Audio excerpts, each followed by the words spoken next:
Počuli sme veľmi dobre, čo ste skandovali. Nás nesmierne teší vaša skromnosť.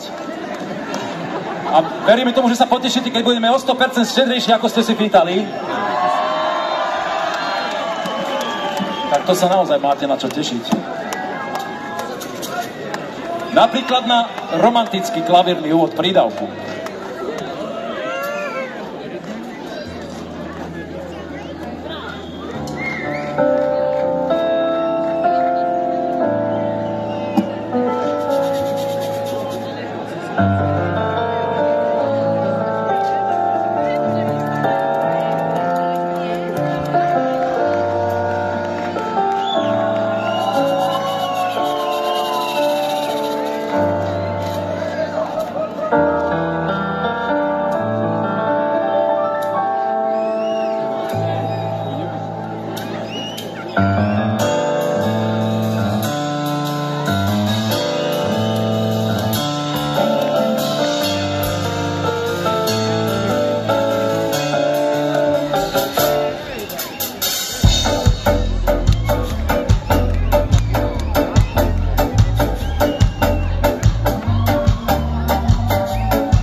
Pre ten dvojzmyselný pre jasný plamen zápalí, pre nádu živosť letný hrá svoj plán odkladám.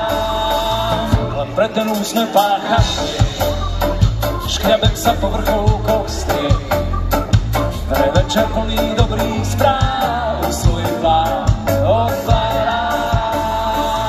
Pomôžete?